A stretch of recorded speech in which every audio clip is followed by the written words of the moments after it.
All right, looks like we are live, and I want to welcome everybody to Standing for Truth. My name is Donny, and I am your host for tonight's program. I've also got Sam, my award-winning co-host, with me here as well. And I want to say on Standing for Truth, we defend the truth of Christianity. And one way we do this is by inviting on some really awesome guests. Tonight, it is a real privilege to have Professor Chico here to present on the mind-body problem for naturalism. We are going to be getting into some serious philosophy here tonight, and I am pumped. Now, before I give my guest, Chico, a proper introduction, I do want to hand it over to my awesome co-host, Sam. Good to have you here, brother. Any words of introduction from you? No, hey, I'm just glad to be here. Thank you, Chico. Thank you for coming on, and we're just pointing people to Christ. Amen. That's what it's all about, brother. Okay, I'm going to give Chico a formal introduction, and then we are just going to get into the presentation for tonight. And so Chico is a graduate of the U.S. Air Force Academy and a former KC-10 pilot. He flew in Operation Enduring Freedom. He then graduated from Southern Evangelical Seminary with an MA in philosophy. He is currently Adjunct Professor of Philosophy at Chula Vista Christian University. Chico is also the host of the YouTube channel, The Philosurfer, and he is married with 3 kids. For those who want to see more from Professor Chico, please do check the description box of this video where I've got his YouTube channel linked for people to see. He's putting out some really fantastic material and content. And so, Chico, again, it's a privilege. I appreciate the time you've given to us for this. I'm going to hand it over to you. If there's anything else you'd like to add for introduction, feel free to do so, and then we'll just get right into it. Thank you so much, Donny. That was great. Yeah, I really appreciate you having me on, and I'm excited to get into it.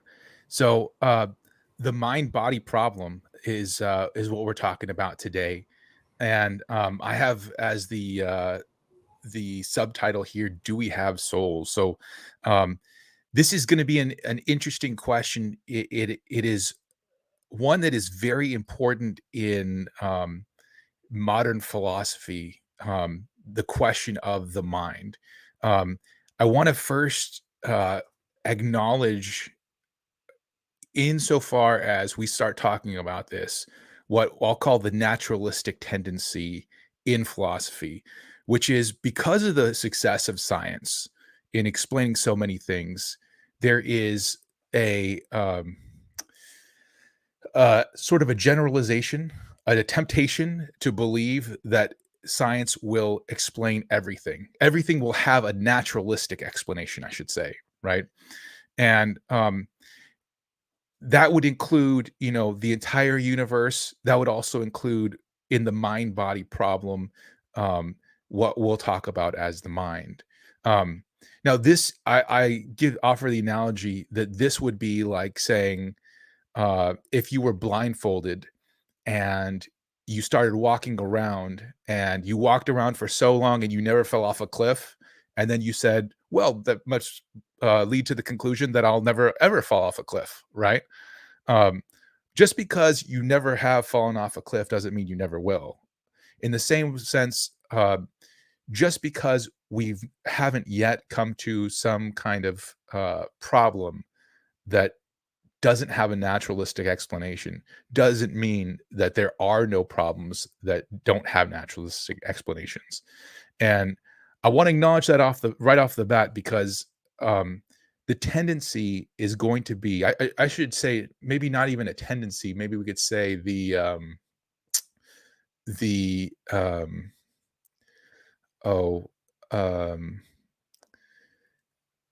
skew would be to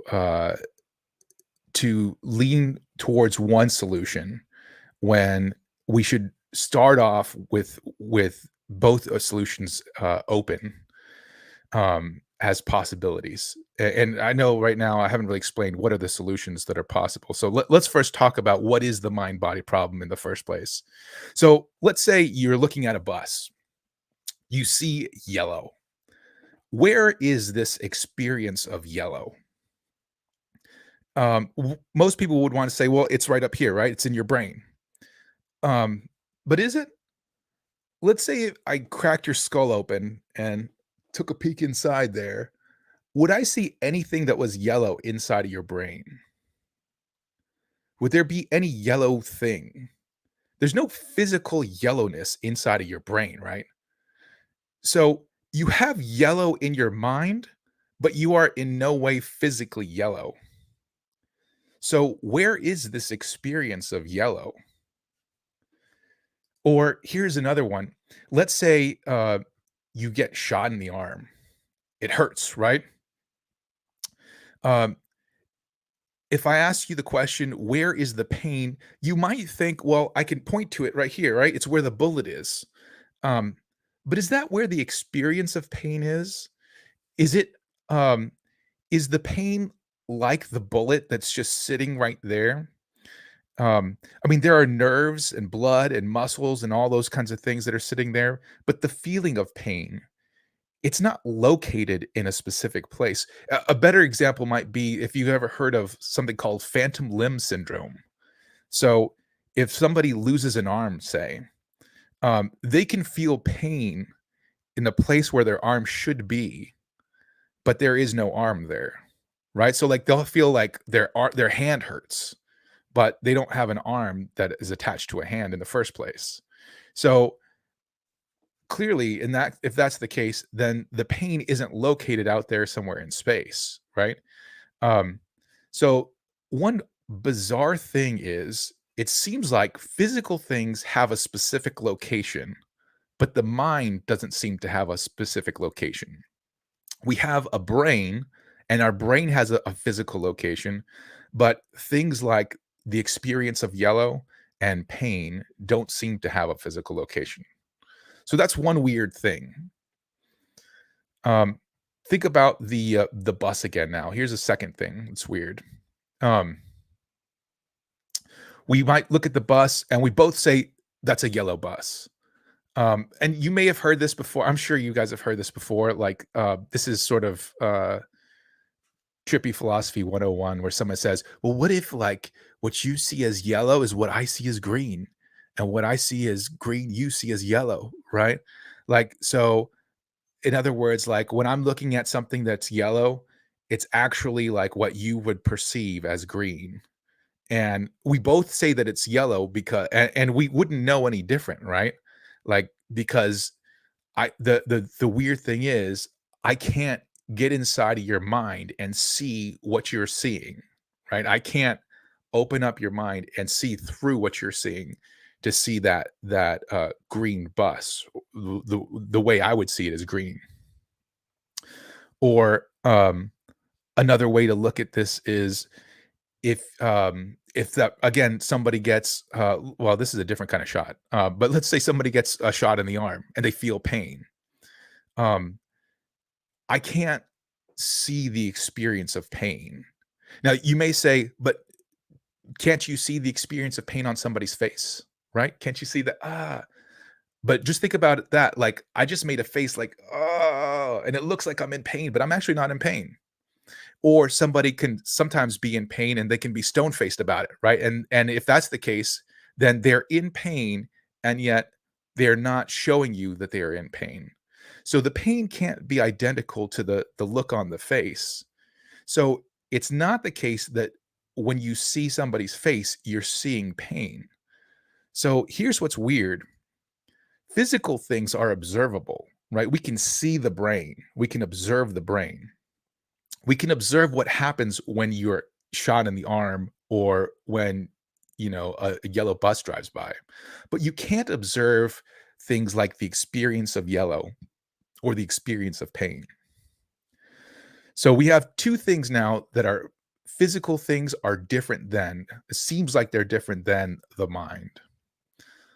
Another weird thing, I don't know if you guys ever heard of Brian Regan, is a good comic that he has this one example that I've experienced personally. So I'm sort of stealing this from him a little bit. But there was a time when I was in college, I had to go to the hospital, and I was in so much pain. I was in excruciating pain. And I got there and they tell me, rate your pain on a scale of 1 to 10, with 10 being the worst. And I was in like blinding pain. And I remember just as I was about to say a number, I thought, well, I heard that breaking your femur is a 10, and I didn't break my femur, so this can't be a 10, right? And then childbirth is supposed to be really bad, so this can't be a 9, right? So I said an 8, right? I did the exact same thing that Brian Regan says, which is weird. So I said an 8, and it was weird because they ask you to rate your pain, but it's not like you can really measure pain, right? It's not like you can take it out and you can weigh it on a scale or anything like that. And yet, when we're talking about physical things, you can measure those kinds of things. You can always measure them, at least in principle. So physical things are measurable, but the mind is not a measurable thing. And then I don't know if you guys have ever heard of the like first person shooter, like that name, right? First person, when you say first person, what you mean is like looking through, right? From the perspective of. Now, when we're talking about the mind can only be got at from a first person perspective, right? It's not something that you can observe externally. It's something that you have to look through. It's a first person perspective thing, whereas physical things are all third person perspective things. So there's something else that's different about physical things and the mind. Physical things are they can only be approached in third person perspective, but the mind cannot be approached by third person perspective. It can only be approached in a first person perspective. Back to the bus. I wasn't very original with my examples here. I apologize. So I can think about that bus again. And notice I have a thought, and it's about the bus, right? A thought about the bus. Now, can the bus be about something else? Can I say, what is this bus about? Does that locution doesn't make any sense, right? Me saying, what is this bus about, is something that doesn't make sense. And that's because physical things aren't about other things, but thoughts can be about other things. So here's something else that's weird. Physical things can't be about things, but thoughts can be about things. I have 2 more of these. Again, let's say you're shot, and I ask, who shot you? And you say, Frank. I can ask, what were Frank's reasons for shooting you? And this question makes sense, right? What were Frank's reasons? But let's say you say, well, he didn't exactly shoot me. He actually dropped the gun and it went off and that shot me. And if I then say, oh, okay, well, what were the gun's reasons for shooting you? Now that question doesn't make any sense anymore, right? Physical things don't do things for reasons. They do things from mechanical necessity, right? So another bizarre thing is that physical events don't happen for reasons, but some mental events do, right? Sometimes we do things for reasons, at least sometimes. And finally, I can tell you, well, Frank should not have allowed his gun to be left out in the open. He shouldn't have chosen that. But I couldn't tell you the gun should not have chosen to leave a bullet in its chamber. That doesn't make sense. So physical things don't have a choice, but at least some people believe that we have free will, right? So at least at first, it seems like physical events don't occur by free will, but some mental events do. And the free will debate is a huge one, and it's one that I don't know. There are people on all kinds of sides of it. So that last one is, at least at first blush, a reason that seems like the mind is different from physical things. But I don't know. People can disagree with that one. So the question of the mind-body problem is this: do I have a mind that is distinct from my body? Is my mind something that's different than my brain? And why would we ask that question in the first place? Because if I have a mind that's distinct from my brain, that sounds an awful lot like a soul, right? It sounds like it's not physical. It sounds like it's the seat of my things like thought and choice and things like that. It sounds like I'm talking about proving that a soul exists. And what does that do for the faith? Well, if we can prove there is a soul, that seems to count as a somewhat evidence for our faith. Now, I say somewhat, and here's why. The existence of a soul isn't absolutely necessary for the faith. At least I don't think it's absolutely necessary. You could make the case that it is, but what's important for Christianity is that we believe in a bodily resurrection, right? So does that 100% require a soul? No, but it sure seems like it's hard. I won't get too far into it, but it's hard to account for identity through death if there's no such thing as a soul, right? Like if you die and your body just ceases to exist and then you're resurrected, the question would then be, well, what makes that the same you and not just some body that looks exactly like you? If there's a soul, then you would have the same thing that existed once in this one body and now in this other body. So the soul seems to solve some problems for resurrection, but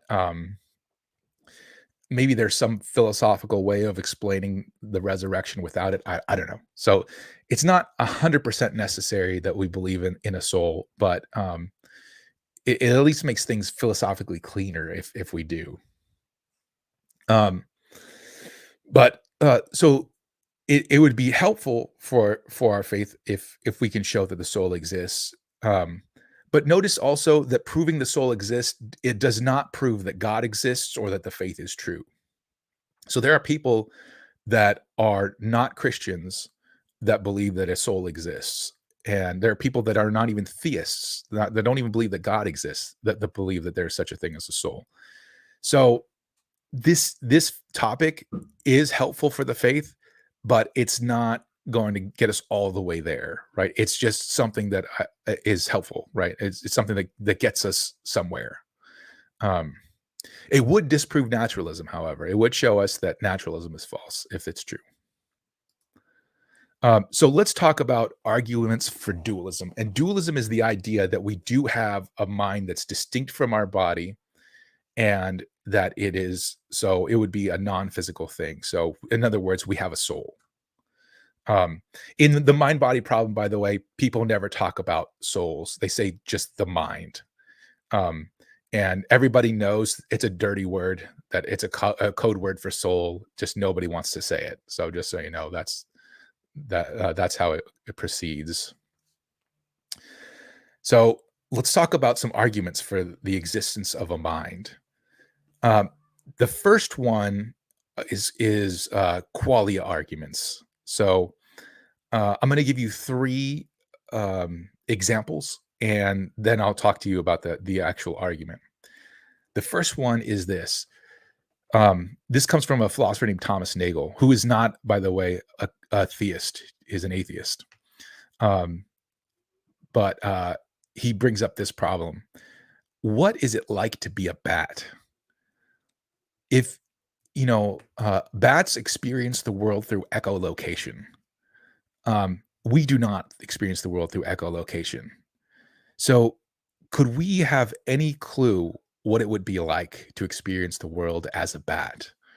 It seems like we could know, and here's the weird thing. You could know everything about the brain of a bat. You could know everything about how the brain of a bat works.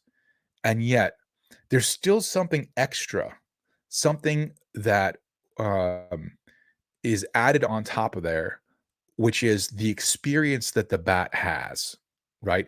And this is called a quale, or plural would be qualia, the qualia that the bat has of experiencing the world.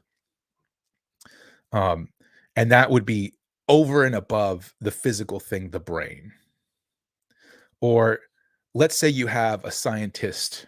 Well, this scientist is named Mary, and I didn't have time to make this a black and white photo, but pretend it was a black and white photo.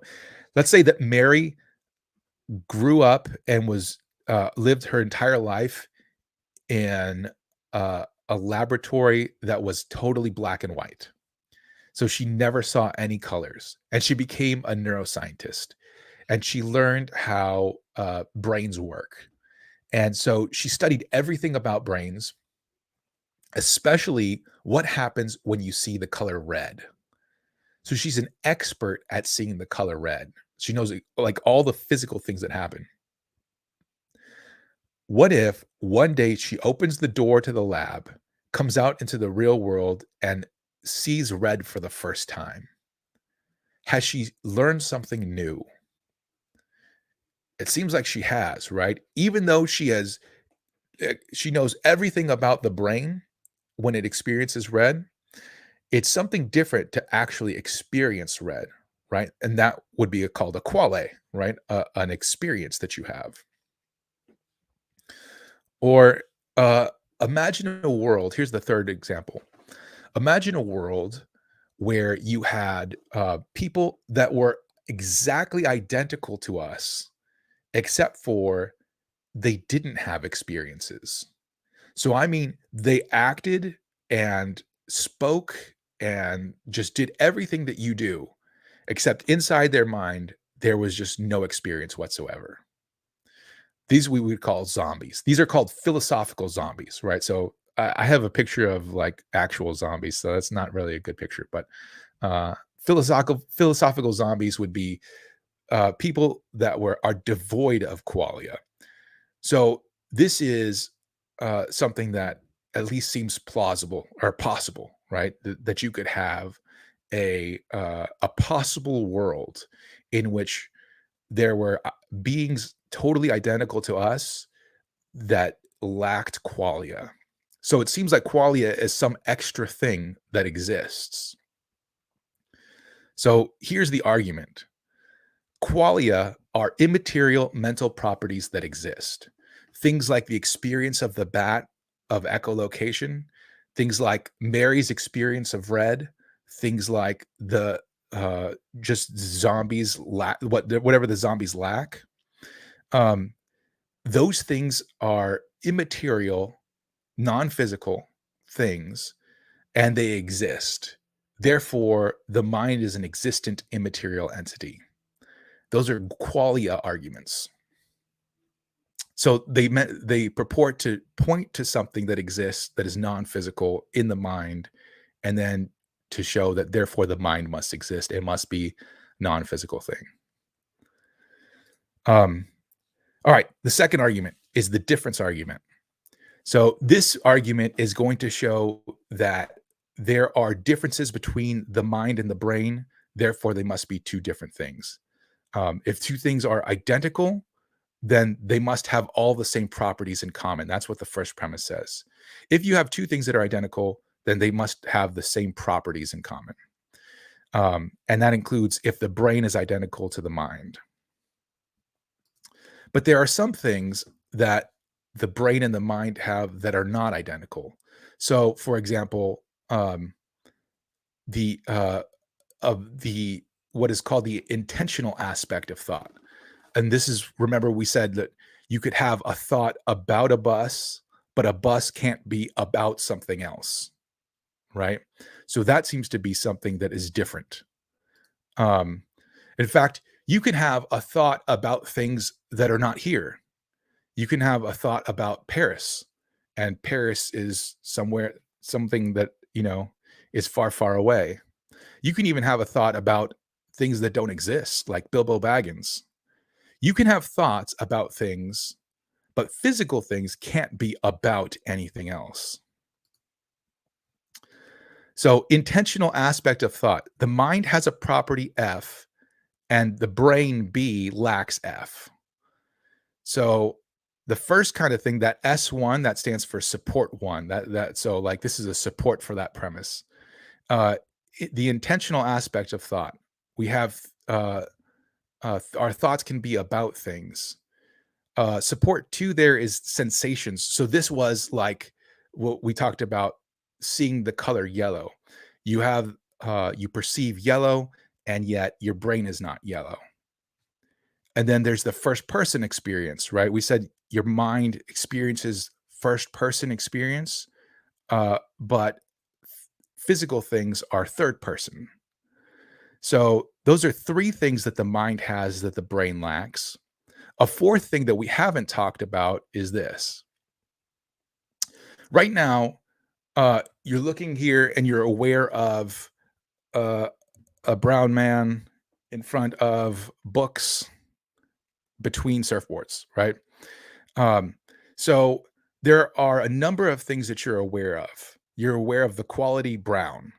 You're aware of the kind man. You're aware of the relation in front of. You're aware of the kind books. There are like all these different things that you're aware of, right? And all of those things combine to make a state of affairs. So you're aware of all these things at the same moment. The problem is that complex things can't be aware, can't have a united consciousness. They can't be aware of multiple things in one go like that.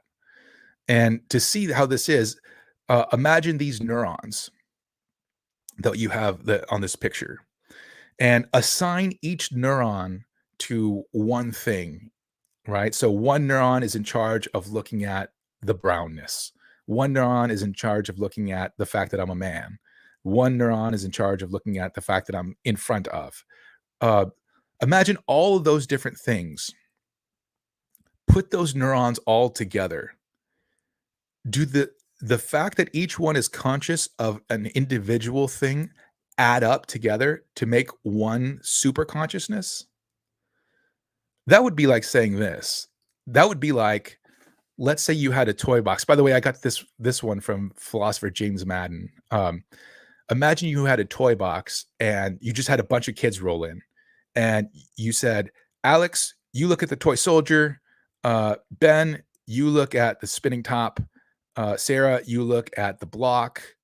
And then each one of the kids looked at an individual toy, and you just smushed them all together. And you said, see, now they all together are conscious of the whole entire box. But are they? Like, do all their consciousnesses add up to one super consciousness? That's not how consciousness works. Consciousness is not something that adds up together. Consciousness is something that you have all in one go, or you don't have it at all. So another thing that the mind has that the body doesn't have is a unity of consciousness. So those are 4 things that the mind has that the body doesn't have. And then if the mind has it and the body doesn't have it, but in order for them to be identical, they would have to have the same properties, that means that they must not be the same thing. So that's the difference argument. Okay. Now check out this tree here. And in this tree, you can see that there is a particle on the bottom left corner. So this tree is just as much a tree with that particle as it would be without that particle, right? If I took that particle, like let's say it's a subatomic particle. If I took that subatomic particle away, it'd still be a tree, right? But with a subatomic particle, it's still a tree. The problem is, if naturalism is true, if we're not talking about things like souls, if those kinds of things don't exist, and the only thing that exists are physical things, then your only option is to say that physical objects are nothing more than a collection of particles. So this tree right here is nothing more than the set of particles that make it up. Now, the problem is the set of particles that includes that particle that we have down there in the left corner is the exact is a tree, and the set that doesn't include that particle is also a tree. And if it's the case that in order to be a tree, you just have to be a set of a certain kind, then what we actually have here is two trees that are overlapping. We have the set of particles with that particle and the set of particles without that particle. So you have two trees. Now, I'm not saying that that's true, right? By the way, like I'm saying like that's a problem. If the only thing that exists are physical things, then this is clearly a problem. But that's the view, is that things are nothing but a set of particles. And then this tree has more than one particle like that, right? This tree has billions of particles like that. So that really means that there are billions of trees that are overlapping each other. Now, if that's the case, that's not a big problem for trees, but that's a huge problem for minds, right?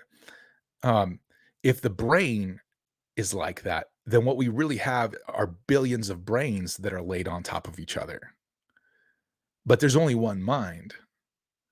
So if there's no such thing as a mind, or I should say, if the mind is identical to a brain, if all it is just the brain, then that would mean that you have billions of people that are just laid on top of each other, which seems absurd.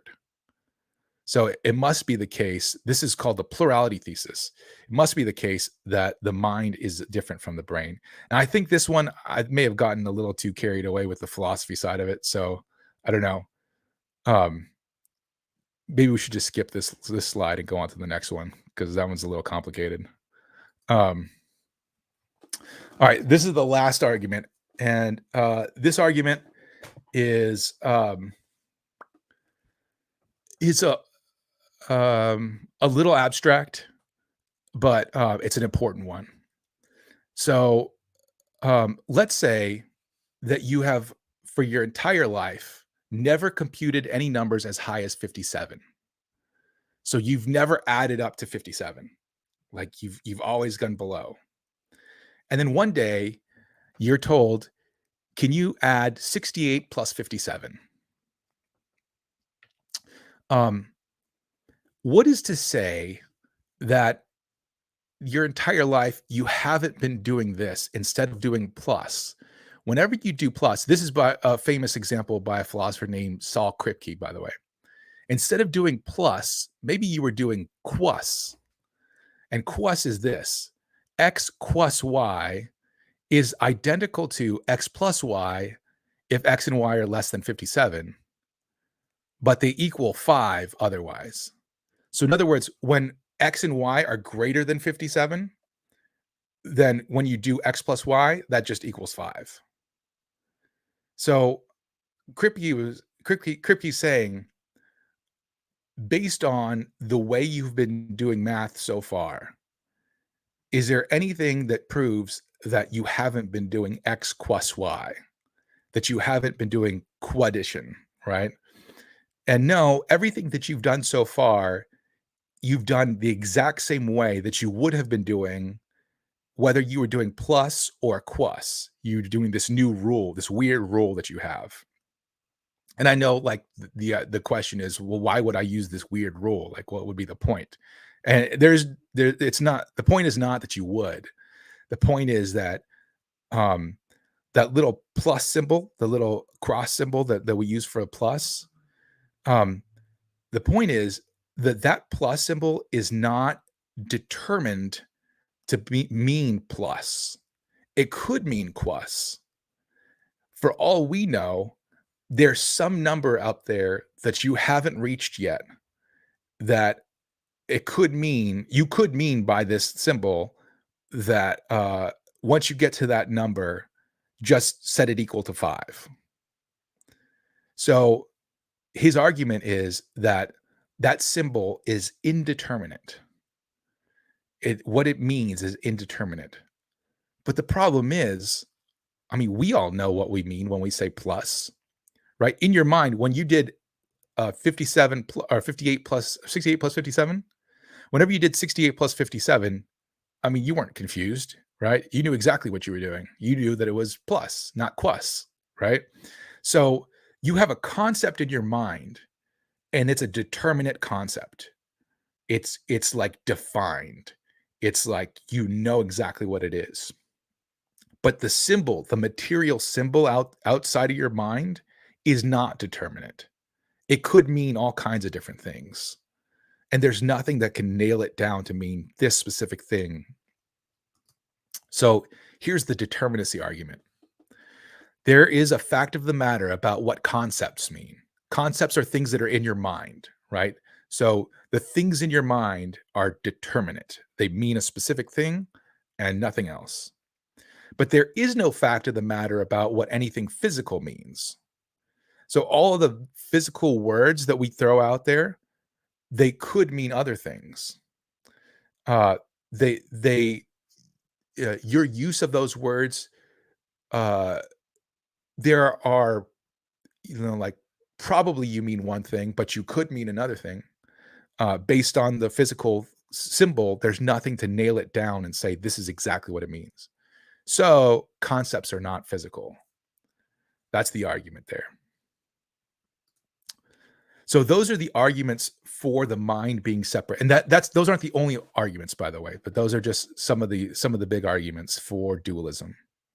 Now I'm going to look at some objections to dualism. So the first one is a general objection to dualism in general. We're going to talk about two different kinds of dualism. And the first one is an objection for all dualism. And that is the causal closure of the physical. And that means that if it's the case that basically what this argument says is that the physical world is just like the only causes that are allowed in the physical world are physical causes.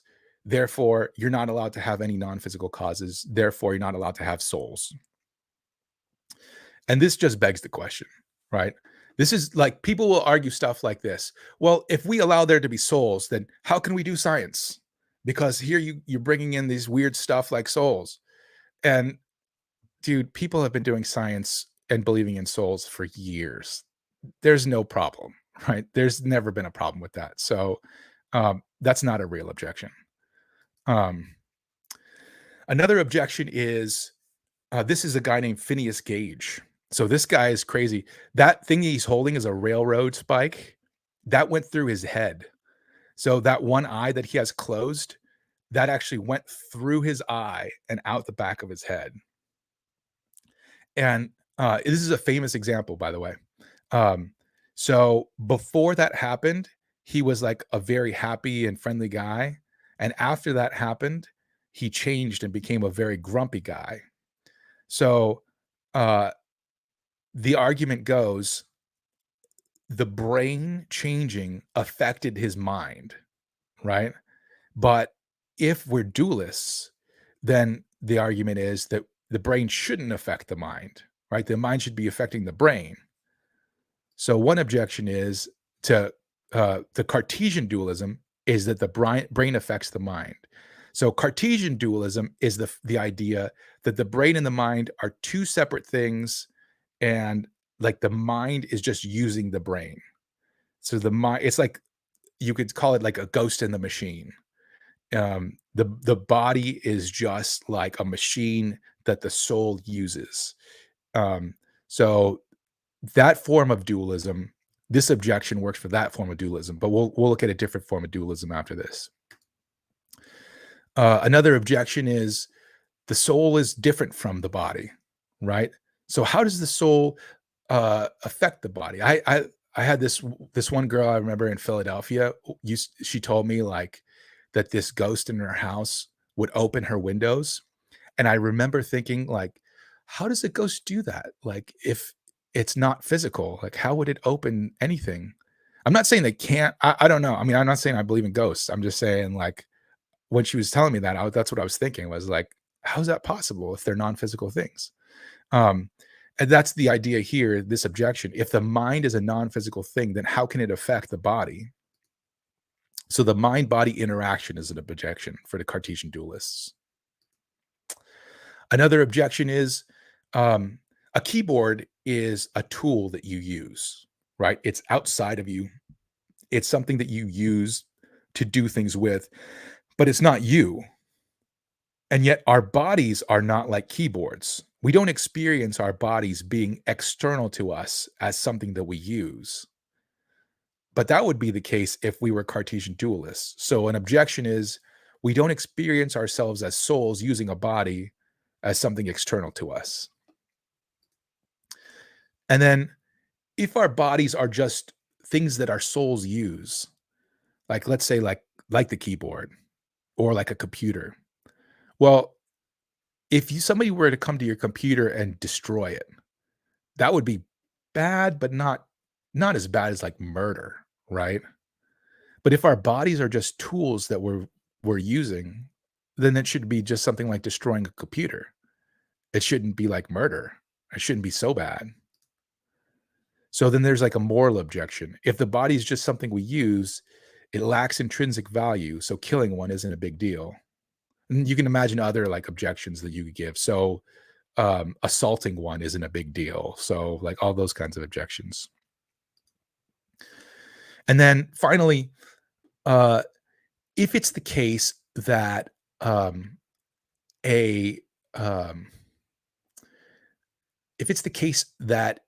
in order for you to have experiences, that you have to have a soul.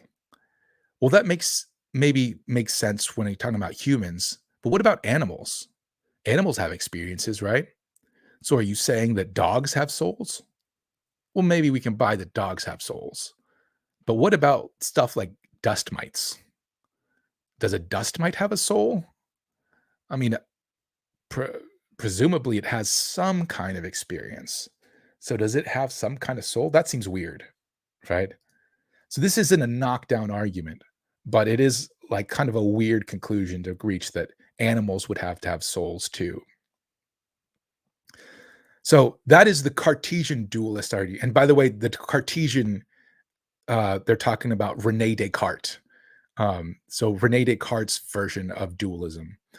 But there's another form of dualism that we can have that was begun by philosopher Aristotle and picked up by a philosopher named Thomas Aquinas. So this is I'll call this Tomistic dualism. So there is a lot of philosophy that goes on ahead of this kind of dualism. So I'm not going to obviously like be able to explain it all, but I'm going to give you the gist of it and then show you how it solves those problems. So the basic idea is this. It starts off, by the way, like Tomistic dualism starts off trying to explain something else, trying to explain a problem in philosophy of nature, and gets its conclusions from that. It brings the conclusion of premise 1 and 2 here from that things, all objects, all physical objects must be a combination of matter and form, where the word matter here is being used in a weird way, not the way that's usually used. So matter is a determinable substratum of potencies. What that means is matter is what can be made to be a particular thing. Like it could be made to exist in a particular way. It's the stuff in a physical object that can be made to be the way that it is. It's what undergoes change when there is a change. The form is the aspect of the thing, the principle of the thing that causes it to be the way that it is. So this would be like the actualizing part of the thing. And it's not just like the shape of the thing, but like we're talking about all the different ways that the thing is. So if I'm talking about like this bottle here, the matter you wouldn't be able to separate these two, by the way. You wouldn't be able to say, oh, there's the matter and there's the form. They're a composite. They're like two parts of the same thing that are not separable. But the form would be making this thing, whatever it is that makes this bottle be cylindrical and to be the hardness that it is and to be breakable and all those kinds of things. That would be the form. And the matter is whatever the principle in it that is made to be the way that it is. So when we're talking about living beings, they also are made of matter and form, but the form of living beings we'll call souls.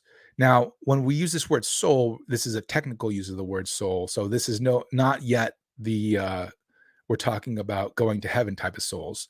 This is just a word to describe the form of things that are alive. Whatever it is that makes you a living thing rather than a dead thing, right? Let's say you have a living body right next to a corpse.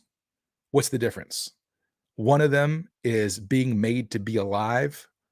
That thing has got the form of a living thing. That thing's got a soul, whatever that is, right?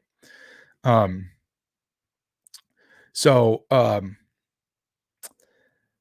human soul is going to be different than other souls, though, because it has, like, normal souls, they are all souls, all living things are able to take in nutrition, to grow, to reproduce.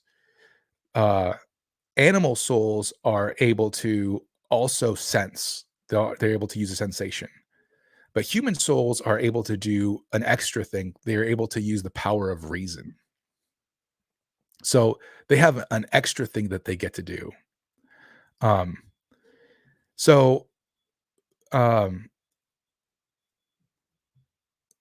Like when you look at the unicellular organism on the left and the thinker on the right, the thinker on the right has something in addition then to what the unicellular object has on the left. Now, that's not to say that the unicellular, or that the thinker has something that is, let's see, how would you put it?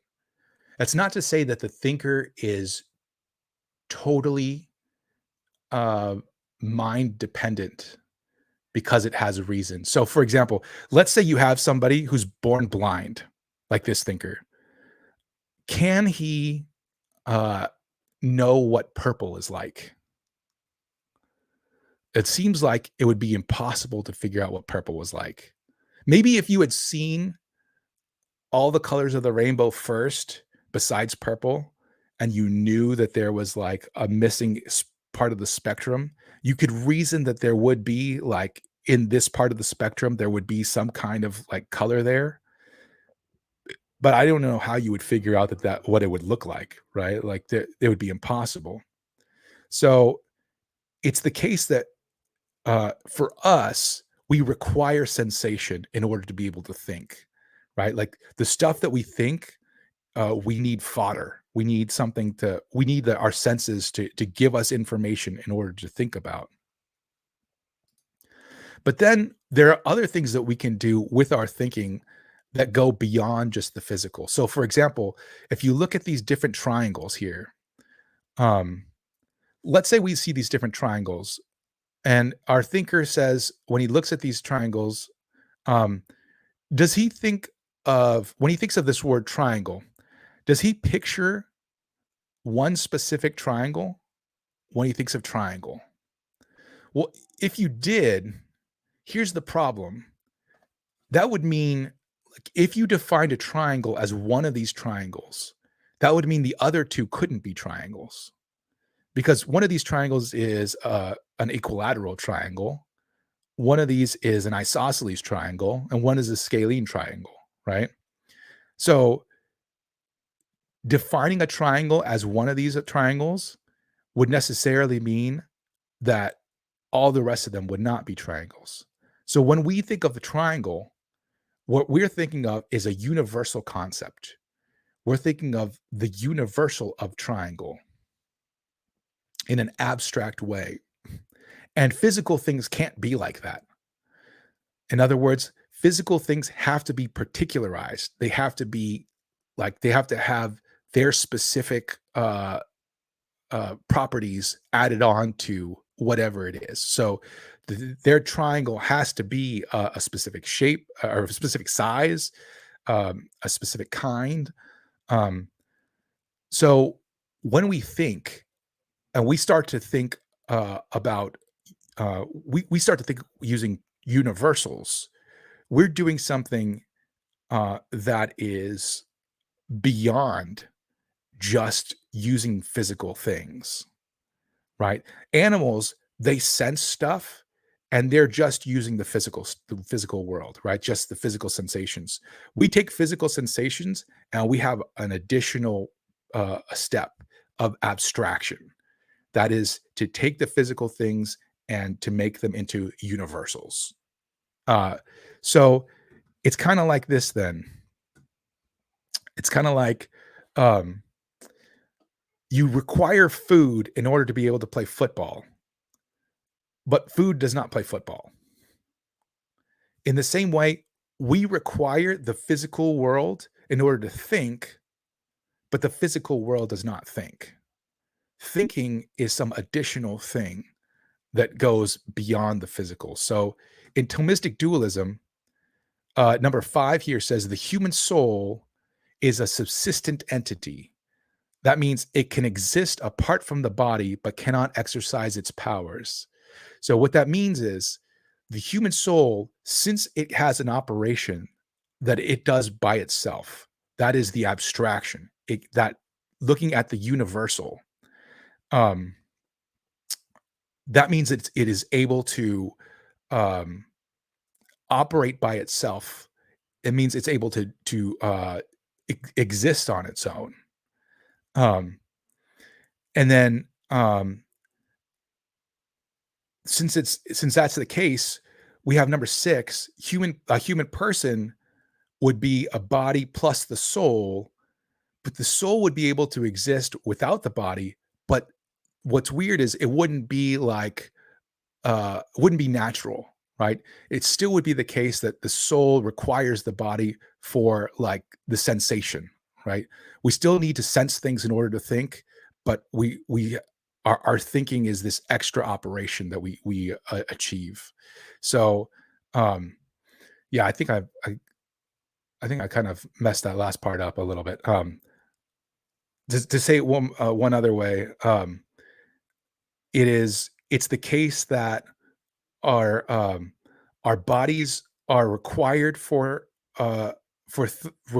us to be able to think, and yet since we have this operation that's independent from our bodies, then we have the ability to exist apart from our bodies, but not naturally so.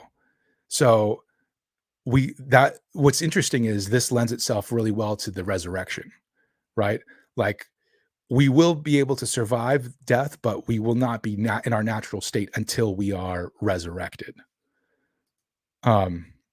So this is to conclude, this Thomistic dualism avoids these problems that we saw in Cartesian dualism. So the first one was that the brain affects the mind, right? If we were looking at Cartesian dualism, it would be weird that the brain would affect the mind because the mind is using the brain. But on Thomistic dualism, we are mind-brain composites, right? The mind is one with the brain, even though the mind is a separate, non-physical thing. So that, of course, it would affect the mind. And then the mind-body interaction, again, we are mind-body composites, so they automatically interact. So we don't have to explain how does the mind come along and start to interact. We don't experience ourselves as souls using a body. Well, again, since we are mind-body composites, then that's not the case. Objection 4, if the body is just something we use, it lacks intrinsic value. Well, so this one, it still is the case that that killing the body does not kill the soul, and that would retain our identity, but it still is killing us, right? It's killing us as a person. So it still would be, it still would have the intrinsic value that we care about. And finally, animal souls, since animals don't have the capacity for rationality, unless you think, as some people think that, and some animals do, and if you do, then maybe you think that some animals can survive death. But if you think that none of them do, then only humans can survive death. We don't have to worry about animal souls floating around, unless you really wanted to. I don't know. So that's it. And now I'll just open it up to any questions. Professor Chico, thank you very much for that extremely deep and informative presentation. We've had a lot of good feedback in the audience, as well as a lot of people in the audience who really enjoy this topic of philosophy. And therefore, we got some excellent questions from the audience. Sam, before we get into some of these audience questions, brother, did you have anything you wanted to comment on? Yeah, I did. I have a lot of stuff that I want to comment on, but I do want to get to some of the questions. So I know one of the things where I always take it, conversations like these, I'll take them to the most fundamental level, like a worldview type level. Mm-hmm. And so when we're talking about, science, certain scientific explanations and such, it seems like the interpretation of the science is going to be dictated by one's worldview. So what I mean from that is, like on naturalism, of course, they can't interpret anything as being evidence of a soul, right? Mm-hmm. Right.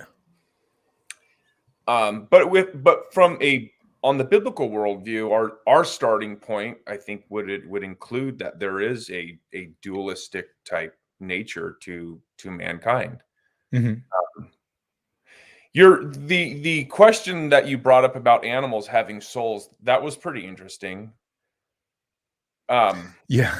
I'm gonna have to kind of wrap my head around it, but I believe, on Christianity, I think the Bible is really clear that God did create mankind as a special creation. So Mm-hmm. I don't know that really answers that question, though. Yeah, I don't think it does. I think it's an open question. Like, I think you can lean one way or another. I find it kind of hard to believe that every single animal would go to heaven. Like, it just seems like that's a lot of animals. But Yeah. I don't know. Like, so C.S. Lewis had an interesting view that he thought that animal engagement with humans caused them to become ennobled, and that's what brought them to heaven. Like, that's what gave them some kind of like version of personhood. And you could kind of see that in a way, like dogs that are just like wolves, are just totally non-rational, like non, ethical and all those things. But dogs that are with us at least imitate that. So you could at least make it, at least is more plausible. But I don't know if I buy it. That's just his idea. So Fido may or may not be there, huh? May or may not. Depends on how you treat him. Okay, you talked a bit about first and third person experiences, or first and second, Yep. or second first. Okay. First and third. So that is that like a Cartesian theater type problem? Are you familiar with that? The Cartesian theater, yeah. So it's not quite the same thing, but well, it is yes and no. The Cartesian theater problem is that the idea that we have a first person, it's an objection to the idea that we have a first person perspective. It's to say there's no little guy in your head that's perceiving all these things. There's no little guy that's watching everything on a screen, even though like that's what you think that's happening in your head. The problem is, this comes from materialists that want to deny that we have experiences, because experiences are devastating for their worldview. Materialists believe that only matter exists, right? Right. So if these not if there are like experiences like the color yellow and there's no physical color yellow, then how do you explain that? So they'll just say that they'll say something as bizarre as saying, well, here's what you're doing. When somebody sees the color, you see somebody else see the color yellow and they say yellow, and you say, I'm going to posit that they have this thing called an experience of the color, and we'll just say that it's of a color yellow. And then I look over there, I happen to also say yellow, and I conclude I'm having the same thing that he's having, right? So instead of saying that you actually have an experience of the color yellow, they're saying you're positing that you have this thing because you're explaining the behavior of what you're doing, which is saying yellow. But that's absurd. You're clearly having an experience of yellow. They just want to deny it. So the little guy in the head is a way of ridiculing the idea that there is such a thing as experience. Yeah, I think that qualia argument, that's a good one. I've not heard that before. Yeah. What would be an objection to that, if there is any? I don't know how they could. It seems like it would be silly.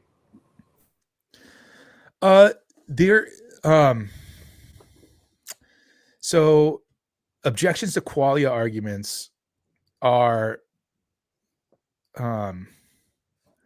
things like what I just said, that you're just explaining it by positing that these qualia exist in order to explain behavior when they're not actually there's not actually a thing that's happening, or what else? I'll have to think about it. Let me think about it. Yeah, no problem. So okay, in your second argument, you talked about how the brain and the mind have properties in common. So how would you respond to an objection that suggests the mind is just an emergent property and that's all it is? Yeah, so I think that that's very possible, that the mind is an emergent property. However, I think you need to be very cautious about saying that. So there's strong and weak emergence, and like a version of weak emergence would be something like this. Digestion is an emergent property. And how so? Because it is a real thing, right? It really happens. But really, it's just a word to describe what your body parts are doing. It's not like an actual thing that exists, right? But when we're talking about the properties that we talked about today, those are not just something that the brain is doing, right? Those are things that are really happening, right? Those are real properties. So if you're going to say the mind emerges from the brain, then you're going to have to say that there's still a non-physical thing that's coming from a physical thing, even if it's coming from a physical thing. Now, when it comes to like animals and stuff, that means when you kill the animal, then the conclusion is likely the mind goes away. When it comes to humans, because of the fact that we have this additional ability of rationality, that is an operation that we have that is apart from the physical operations that we have, like sensation and stuff like that. The fact that we have an operation where we're able to abstract universals from particulars, and we have determinate meaning that is separate from the physical, entail that we could at least possibly exist beyond the death of the brain. The problem, of course, is like, in what state would that be like? and that is something for religion. That's not a question for philosophy anymore. Yeah. So, and that's Abraham's bosom is all I have to point to. You know what I mean? Like, I don't know what that's going to be like. But yeah. Right. Yeah, and it seems like just saying it's an emergent property it's kind of a philosophical cop-out, really, unless they can unpack that. Yes, and It's that's a great magic. point.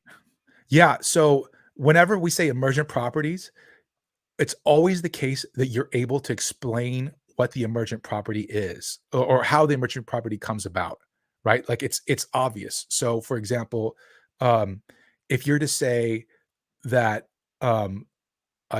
of the roundness of a tire emerges from the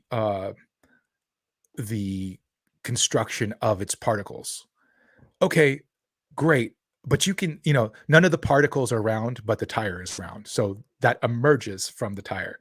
Great. But you can see how it happens, right? Like, it makes sense how them going in a specific way emerges. Or if you say, like, a choir of people are singing very softly, very quietly, but they sound loud together. So loudness emerges. Okay, but you can see how just adding together builds up into a loudness. So those are two types of emergence that make sense. But in what way would the brain cause the mind to emerge? And it would be neither of those. Why, it would be some totally bizarre way that makes no sense whatsoever. There's nothing about that physical thing, the brain, that that would in any way adumbrate the emergence of a mind, right? Like, you wouldn't look at that thing and say, oh, of course a mind would come from that thing. Yeah, it's just a, like, maybe we'll say like a sequential arrangement of matter. They have the same problem when it comes from life from non-life. Abiogenesis is the study. And they want to say that if matter is arranged in a certain way, then you have this another emergent property, which is life. But the problem is we have cells that are already assembled, but they're dead. You can pop a cell, you have everything there. That kind of brings me into, I guess, I know we want to get to questions. Maybe I'll just bring up two more things. Okay, yeah. So in your argument, you gave okay. So the tree. I guess you gave the analogy of the tree, right? Mhm. And so it seems like. So here we're going to talk a little bit about ontology. Wouldn't you say? So, like, let's say we'll have somebody named Little Jimmy. And so is Little Jimmy, is he the arrangement of the parts? Or is Jimmy the completeness of the parts? And if that's the case, kind of like that tree, then what happens when we shuffle him around or we remove some of that? Is he no longer Little Jimmy anymore? Yeah, that is a famous example too. Two cats, Fluffy and Luffy, and one cat, you remove a particle and it loses a tail, so it's still a cat, right? So if it's just a collection of particles, then what you would have is, what do you have? Do you have two cats, Fluffy and Luffy, that are on top of each other? If you kill Fluffy, does Luffy survive? Just, like, you took away or if you take away the particle, did you kill Luffy, but Fluffy is still alive? Like, what does that mean?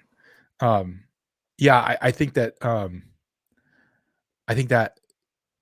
causes well, when it's well and good when you're talking about things like chairs, but when you're talking about things like living beings, you start to, like, not make sense, I think. Yeah, I think so, because it seems like one analogy that we'll use is a distinction between, let's say, the piano and the pianist. to where you can damage the piano. The pianist is still unfazed, but he's not going to be able to play that instrument in the same way that he would if the piano wasn't damaged, right? And so if you have, and maybe this is an example, more of an example of Cartesian, although I don't know that it would be inconsistent with Tomistic dualism.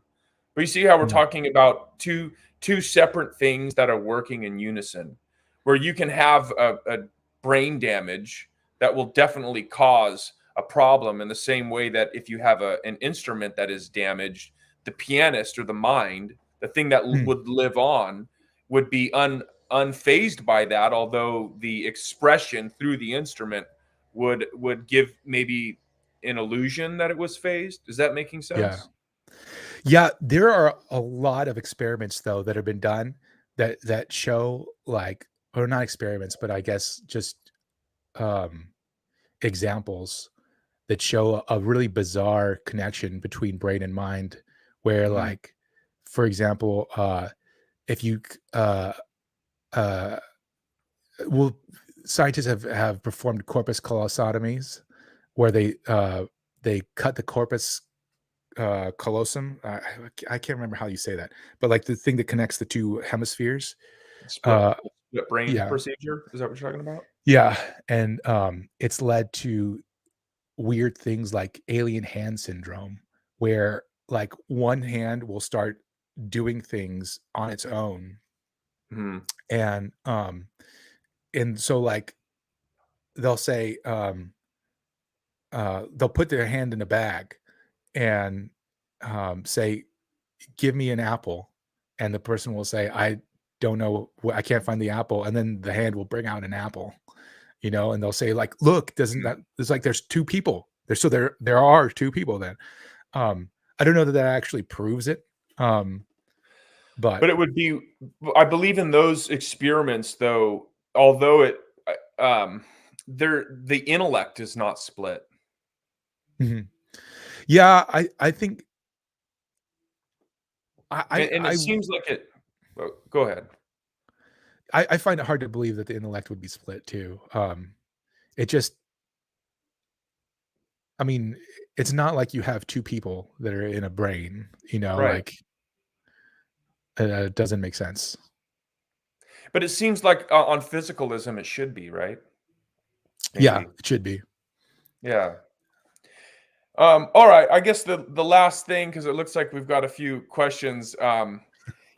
You talked about a ghost opening the window in one of the analogies you used, and it seems like that would be maybe an objection of maybe like a linkage problem. How does the supernatural or something that's not physical link up, or how does that work, right? How if the mind is primary, and then how can something that is non-physical control or link up to something that is physical, right? How could a ghost physically open the window? But it seems like that would be a self-refuting objection from the naturalist, and it on a lot of levels. So for one, space-time isn't physical, but they believe that space-time expanded and carried gases with it. Right? Good point. Yeah. They believe that now I have to clarify this, but they believe that there are real laws of physics dictating what's possible, possibility and impossibility, real laws of nature. Now, the militant atheists who are, understand the implications of that, they will suggest that those are only descriptions of the way things work. Right. But I've regularities. Yeah. The problem with that is if they're just descriptions, then anything is possible. All of those events in the Bible that they love to object, they no longer have grounds to object. Because again, there's nothing making those laws real. They're just descriptions. So maybe a cow can jump over the moon. Who knows? But I've talked to atheist physicists, with PhD physicists, and they'll acknowledge that, no, there are real laws that are governing creation. They don't know what it is, but they wouldn't deny that. At least the ones that I've talked to, they won't deny that. And so there again, we have something that is non-physical dictating what is possible within the physical world. And if I ask, Donnie to raise his hand really quick, there's not a physical, there you go. I mean, there wasn't a physical exchange that just took place there. I don't know if that last one's a good example, but what do you think about that?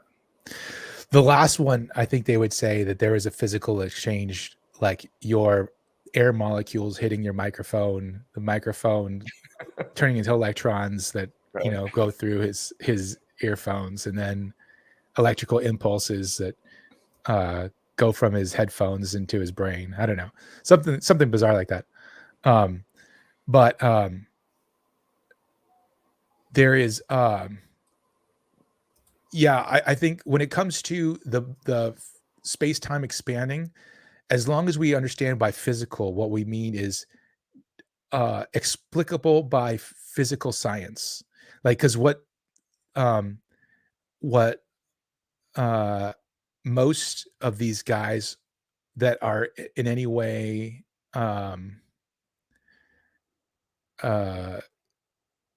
I don't want to say advanced. What was the word I want? Or anyway, well, I don't know. Anybody that knows what they're talking about, are not going to be a full-blown materialist, because they're going to know electrons are not made of matter. Right. That's an excellent point. At a quantum level, you have protons and electrons and quarks and things like that. What's that? Those aren't physical things. But there's again, we have an example of something that is non-physical somehow linking up and causing a physical notion. So I think that would be I don't think that would be a good objection for the physicalist or the naturalist to make. There's also like laws of logic too, you can throw in there too. What's that? Mathematics. There's a whole lot. Any abstractions. Cool. Donnie?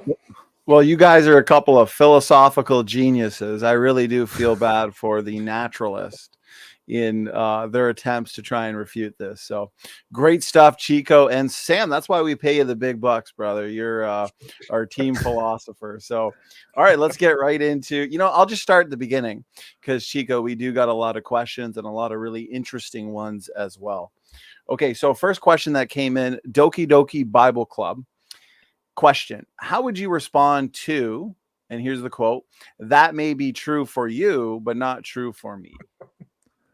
Oh man, that's so funny, because it's such a puerile objection that it's like you hear that and you're like, okay, whatever, Mm-hmm.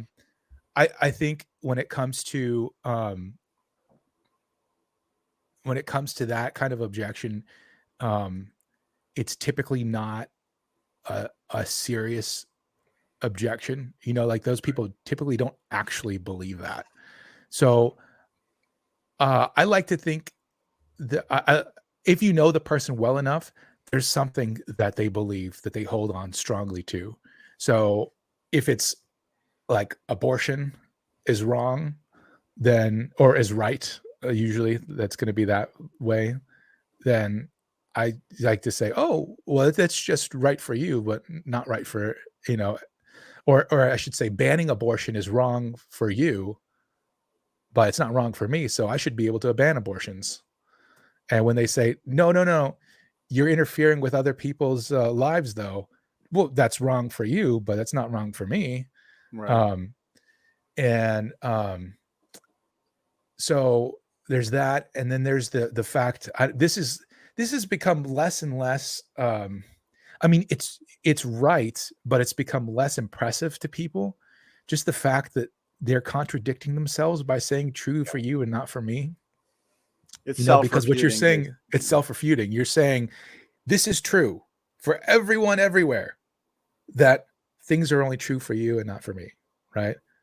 And if you just say, well, look, what you just said, you made it the case that it has to be true for me, that things can only be true you've made it the case that it has to be true for both you and me, for everyone, that things can only be true for me. Oh, sorry, for me here, and then for you over there. But I don't believe that. I believe things are true, just carte blanche. They just are true or not true. So what you're doing is you're imposing your beliefs onto me. You're making me believe in your truth claims, right? So you're doing the exact opposite of what you're claiming to do. But nowadays they just don't find that very impressive, because they're just like, people are just not into logic anymore. If something is objectively true, then does this follow-up argument really make any sense? Because then they're just denying that which is objectively true. Well, and I think you nailed them on that. Every single thing they say after that, everything they say, that's true for you. That's true for you. And that's an A and also a not A. Oh yeah. So there would be a contradiction right away within their worldview. Mm-hmm. All right, great stuff. Appreciate the response, Doki. Thanks for the question. Okay, the next question comes in from Praise the I Am. His question is, why have neurologists been able to map our thoughts? For example, Libet's experiment. Doesn't that mean there's no ghost in the machine? Yeah, Libet's experiments are fascinating, by the way. So I think that shows you the Thomist dualism is the preferable one. So in other words, like we are mind-body composites. So we have these things, these qualia that although the scientists are able to map what's happening, they're not able to actually get into your brain and, even they can get into your brain, they cannot see what you're seeing. They might be able to get in, see what your brain is doing, and then project like an interpretation of what you're doing, your brain is doing, but yet and still, they can't get to the qualia of what's happening. So there's got to be still a brain and a mind, but this goes still like this is like that objection about Phineas Gage with the railroad spike through the head. It's the brain does affect the mind. That's absolutely the case. But what it shows is that that we must be some kind of a composite between the two, not that the mind doesn't exist. At least that's what I think. Very good. Professor Chico, what do we make of near-death experiences? Well, if you are interested in this, J.P. Moreland has a great book on this. He recently wrote on miracles. I can't remember what it's called, and I don't have it in front of me, but he goes through a few near-death experiences, and they're pretty well documented. So I think that they're good evidence for the existence of some kind of a mind, and I think so because of the not because people really feel like they were in a different place, but because of the ability that they had, like, to explain things that were happening away from where they were, right? Like they were dead on a gurney, and they could tell you exactly what happened in the other room. And like, we can't just discount that, right? And we can't just say like, okay, well, that's just something weird that happened, so I'm not going to listen to it. No, I mean, that's evidence, So yeah, I think the J.P. Moreland book, I did not want to believe in near-death experiences. I did not want to deal with them, but the J.P. Moreland book kind of forced my hand. Is it called A Simple Guide to Experience Miracles? Yes. Yeah. Okay. Moreland's a good guy, by the way. He talked to me over the phone once. So yeah, he was really cool. Awesome. Another speaker who uses great arguments such as this, Apologetics 101, is asking if you're aware of Eric Hernandez and his arguments on soul, and do you accept his arguments and positions on it if you have heard of those specific points? I have not. I'm gonna look that up too. Yeah, I'm sorry, I haven't. No worries. Okay, so we've got a question here from another one from Praise the I Am. And so he's asking, is idealism more parsimonious than dualism? Everything seems to relate to mind. Good question. Yeah, so it's definitely more parsimonious than materialism. So I always, if we're going Occam's razor, I think that this is what I think is always funny, is like when we go to Occam's razor, the idealist wins, it seems like. I just think that there's no reason to do it, like there's idealism would have to explain that, explain stuff like the continued existence of people after they like fall asleep and stuff. So I guess I should explain idealism. Idealism is the idea that just only the mind exists, not physical things exist. So like matter and all that stuff is gone. And that George Berkeley is a philosopher that was very interesting. If you're interested, if you want to read more about him, that explored this topic. And what his response to that, what I just said, like, what if it's just like, what is the problem, like, or what about the fact that when we go to sleep, we're no longer perceiving anything? So how do we still exist if we like, if we go unconscious, like how do you explain the continued existence of the world? And he said that God is constantly perceiving everything. So that was one of his arguments for the existence of God. So I don't know. I'm very happy to accept idealism if I have to. But I just don't think we have to. I might be wrong on that one, but yeah. What would be some of the defining differences between idealism and dualism? Material things don't exist. So the body doesn't actually exist. So this is all in your mind. Like the body is just an illusion. So is that somewhat like solipsism, or they would say that nothing exists, right? Yeah. Well, I guess no. They would have to say that perceptions exist.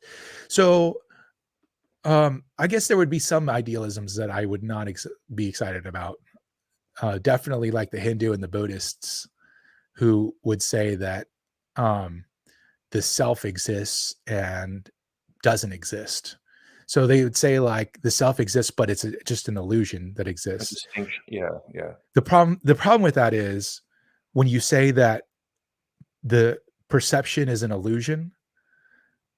Well, an illusion is nothing but a perception.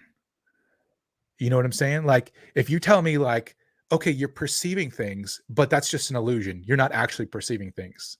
Okay.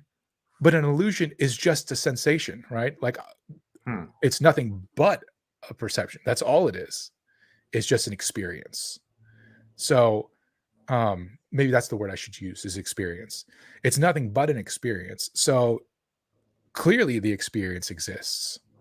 So it can't be the case that I am a total illusion, because experience at the very least is existing. Then the question is, what causes this experience to exist? And then you can proceed from there to your argument for the existence of God. Yeah, it's not very popular, but Yeah. That's a good question. Don, you want to put that question from Matt Sure. up, or where were you in the? You know what? Let me Can't share them. let me see. Here's a technical question here for you, Professor Chico. Jerome M. He's asking if he gives surfing lessons.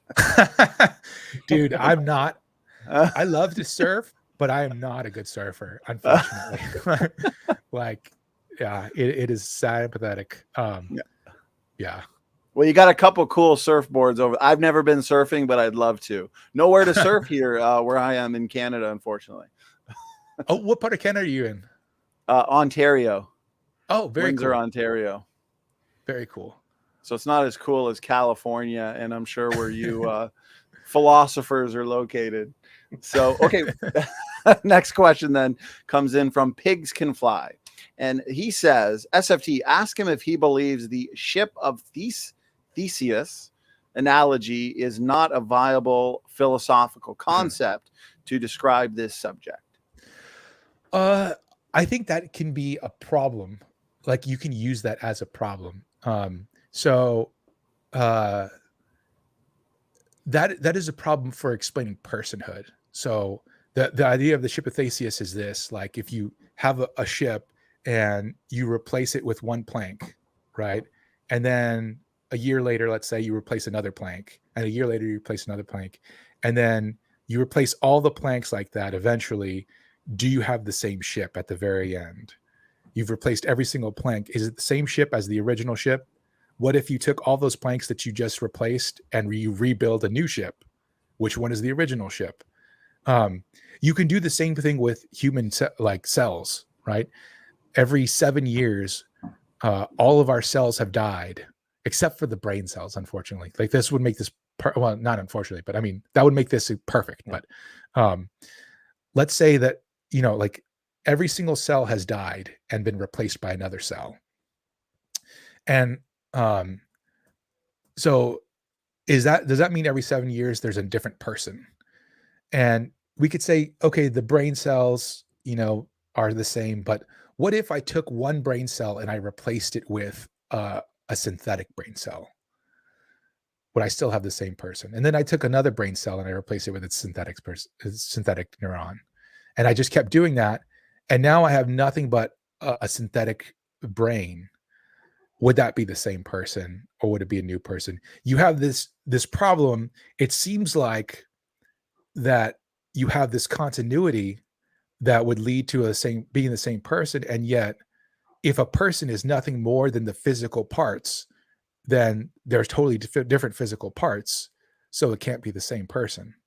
Yeah. The existence of a soul would obviate that problem. The existence of a soul would say that, well, your identity is tied to your soul, not to your body.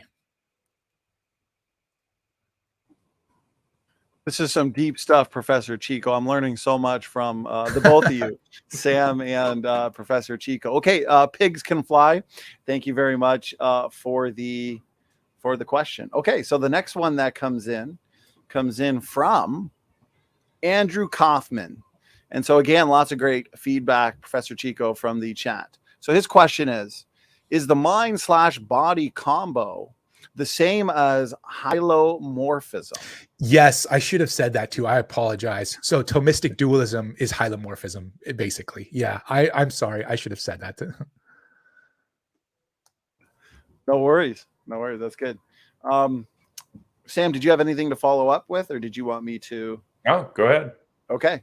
So, all right. Next question comes in from Doki Doki Bible Club. Is there merit for the empiricism view? The empiricism view, I think, epistemologically speaking, is good insofar as if what you're saying is that knowledge begins with what we sense,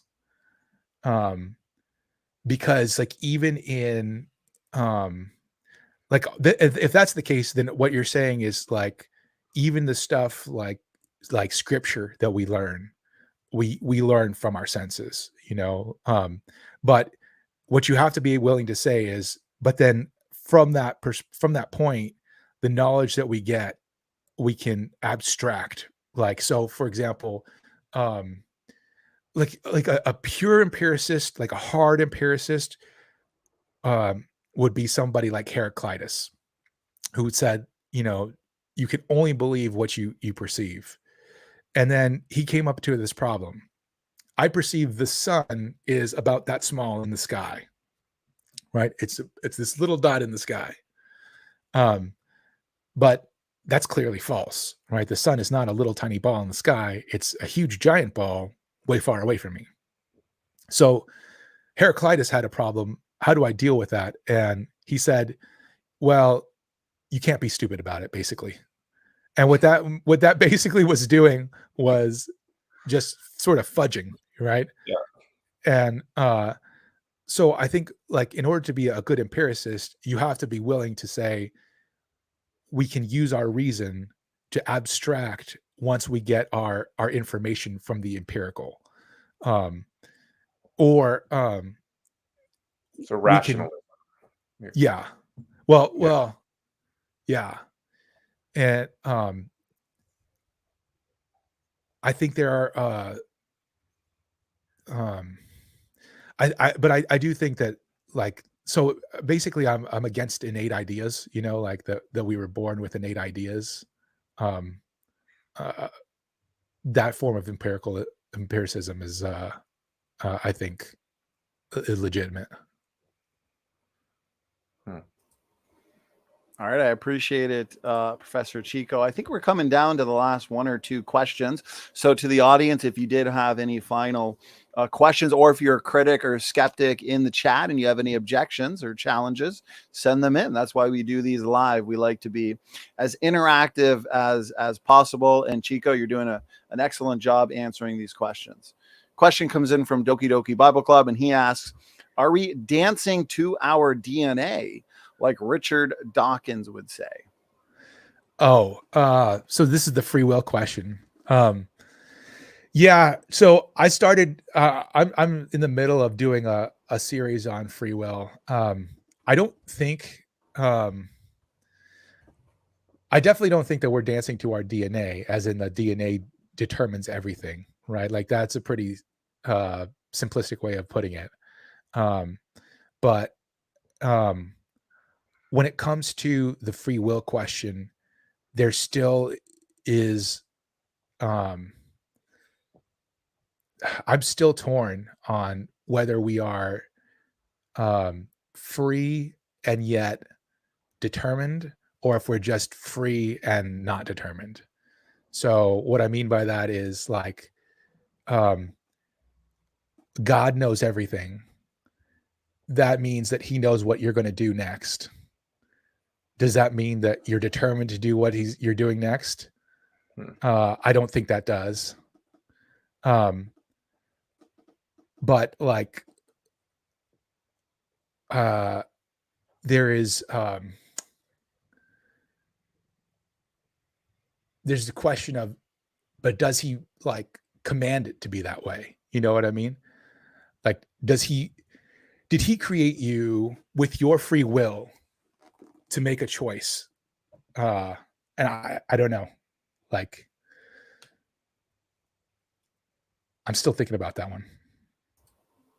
Okay, no worries. My own question, I guess, would be in terms of an elevator pitch. I've oftentimes heard it explained. If you're just in an elevator with someone, you got a minute or two, and you really wanted to hammer in this topic of the mind to body problem, basically, for naturalism and support for supernaturalism, our position here as theists. What would be a good way to explain it to them and show them why it's an important topic?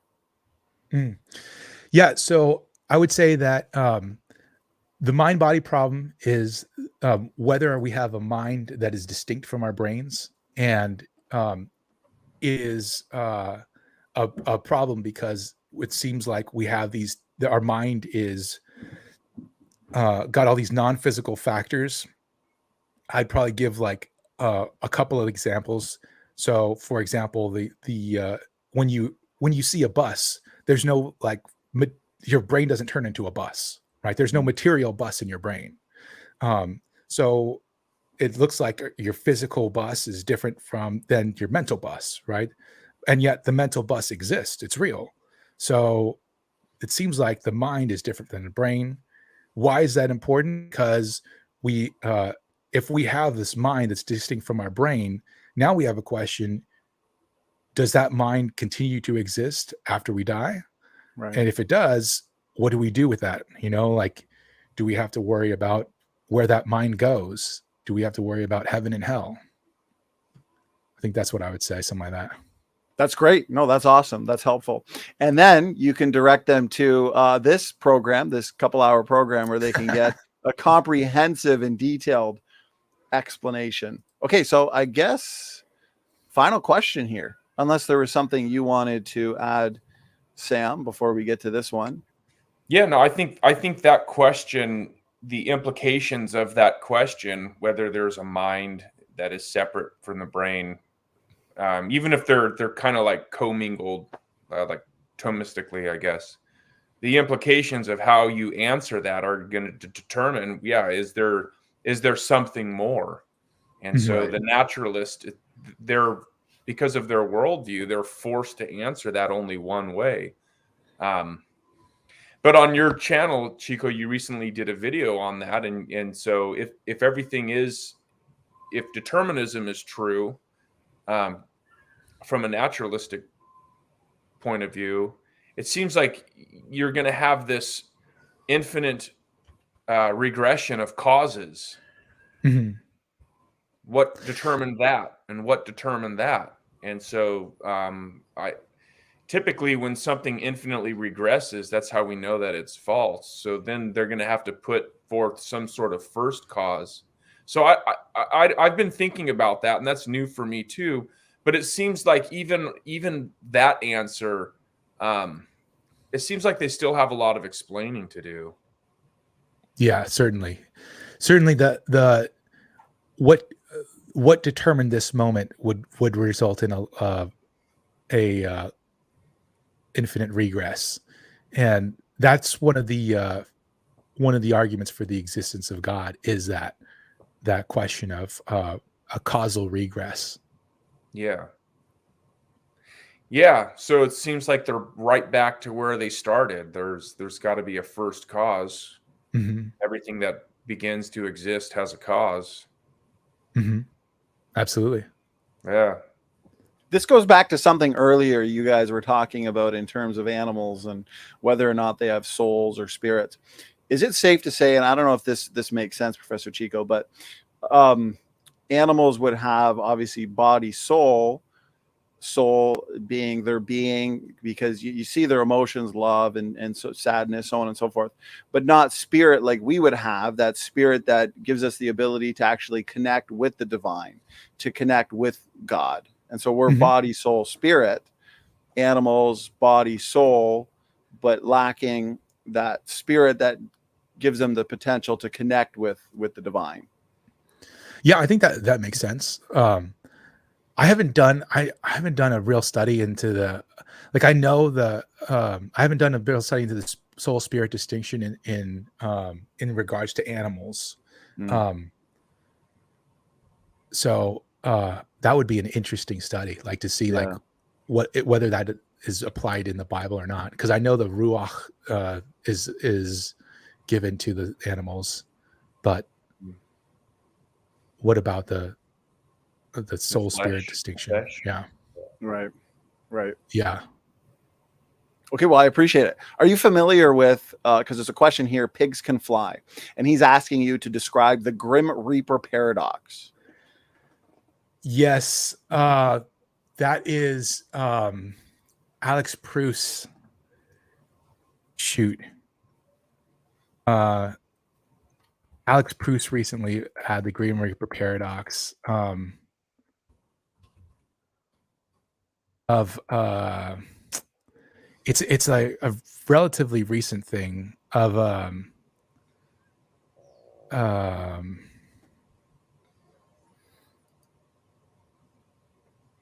It's the cutting moments in half. yeah, but infinitely.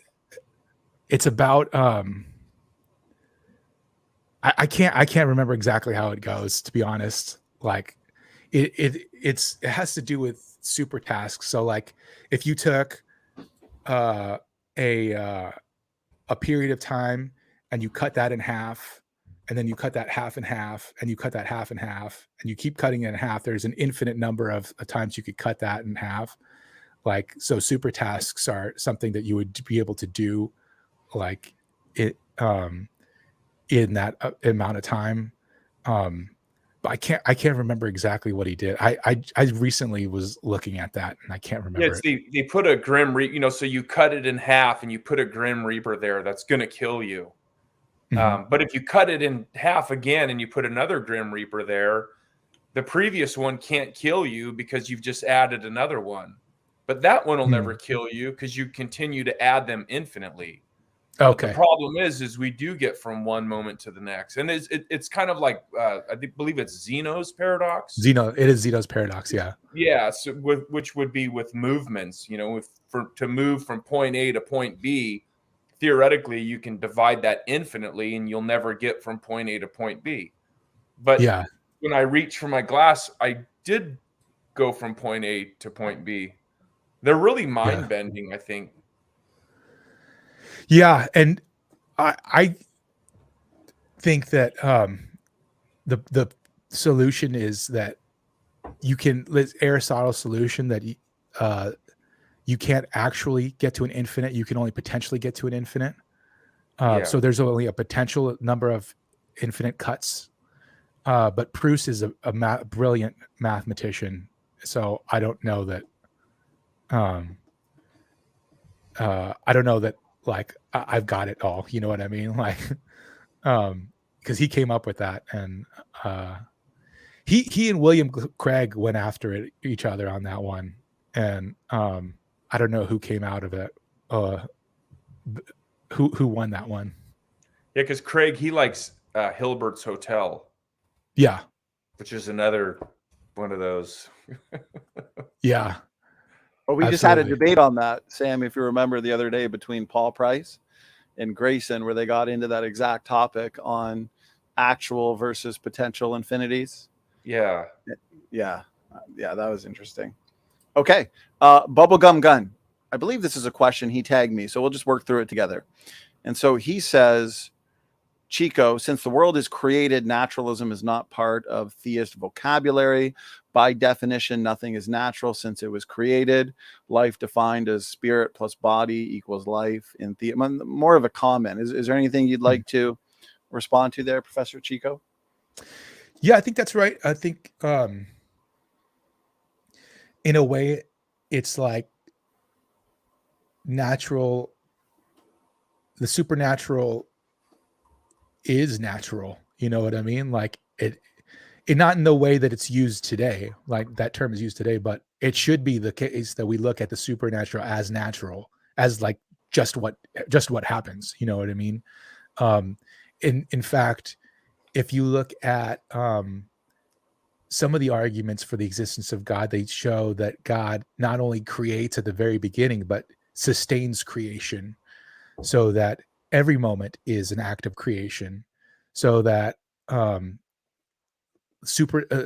supernatural is like everything, like every moment that we're happening. Now that wouldn't mean that our decisions are not our decisions. That's not to say that God is actually doing things for us. That would mean that God is sustaining us in existence while we do the things that we do.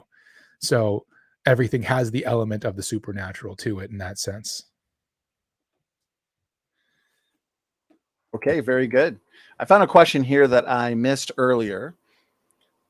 And I'm 99.9% sure we didn't get to this one. So Praise the IM asks, why have brain injuries and mental illnesses radically changed a person's behavior if there is such thing as a soul? And so I think this is an objection. Yeah, this is the same thing as the Phineas gauge when the railroad went through the eye.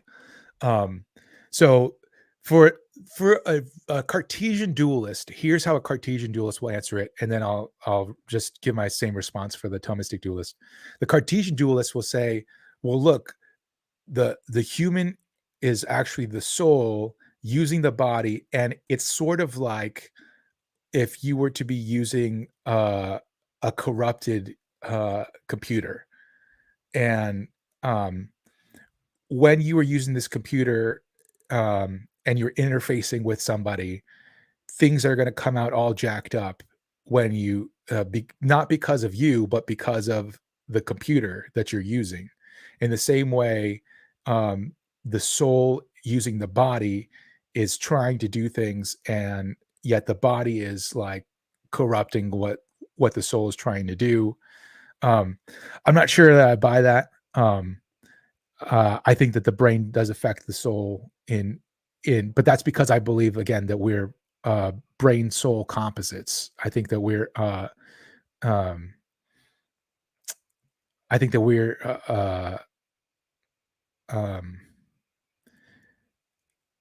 our soul is intimately tied in the sense that it is informing the brain, and things that change the brain change the soul in certain ways. But then there's that other way, the rationality part, that the soul can retain apart from the brain. So into eternity, into the next life, will we, in our fully regenerated, glorified state, do you believe, will continue to learn new things, add new things? Absolutely. I think so. I look at that as I think that I follow what's been called the beatific vision, which is that our heaven is going to be us looking at God, and like C.S. Lewis puts it in The End of Chronicles of Narnia, it's like the best book you've ever read, and it never ends, and each chapter is better than the last. Yeah. So like you're looking at God, and it just got better, and oh my gosh, you just got better. Like I think that's what the kind of learning we're going to do is like, we're going to know more of God, and then know more of God, and it's just going to get better and better and better like that. Take your favorite book that you never want to end, and we've all experienced that. And in eternity, it literally will never end. You'll never be bored. Right. Because you hear atheists all the time say, well, I don't even want heaven to be true because eternity, that's a long time. I'm going to get bored. But as you're pointing out, no, that's not the case. Yeah. And I think that's one of the arguments for the existence of God, is that we have this desire for happiness, right? And it's a unique thing that we desire above all things. So it looks like we were created for it. It looks like we were made for happiness. You know what I mean? Like, and it would be weird to have an entity that was made for something and that thing doesn't exist. It would be like saying that fish exists, but water does not exist, right? How would a fish exist then? Like, why would a fish exist?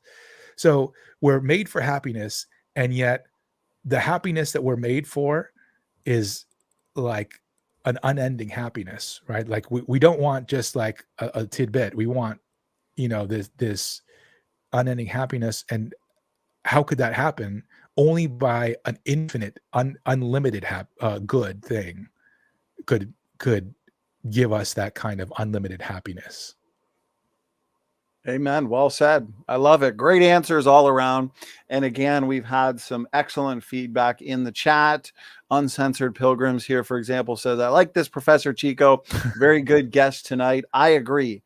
And so for those who want to hear more from Professor Chico, please do check the description box. Chico, I've got the link to your YouTube channel. You're putting out some really fantastic content. I went through a lot of it before this show. And so I do highly recommend people subscribe to your channel so they can enjoy your content. Sam, I appreciate you, as always, being a co-host for these shows, especially these shows on philosophy. I feel like I've learned a lot, and I look forward to re-listening to this in order to absorb and digest all of this content. So, Chico, I want to hand it over to you, though, in case you had any final words, final thoughts. And again, I really do appreciate your presentation and also your time tonight. Thank you. Yeah. If you're more interested in anything, I have a whole playlist on philosophy of mind where I talk more about emergence and some more bizarre ideas like panpsychism and stuff like that. So you can check out that playlist if you want to. That sounds great. My chat mod here has got your the link to your channel, Chico the Philosurfer. So I think I've got that down. Yeah, that's exactly right. Love the name. I appreciate it. Sam, thank you, my brother. Any final words, final thoughts from you? No, hey, thanks again for having me on, and thank you again, Chico. Go check out Chico's channel. Go give him a sub. Amen. Well said. You deserve it. You've earned it, Chico. I look forward to having you back on in the future, hopefully for another presentation and talk. To the audience, thank you for all your questions. Excellent questions tonight. I really enjoyed listening to Chico answer them. So many great points, lots of great insight. I found this to be incredibly edifying. So again, Chico, Sam, and to our audience, thank you so much. God bless. Standing for Truth is out.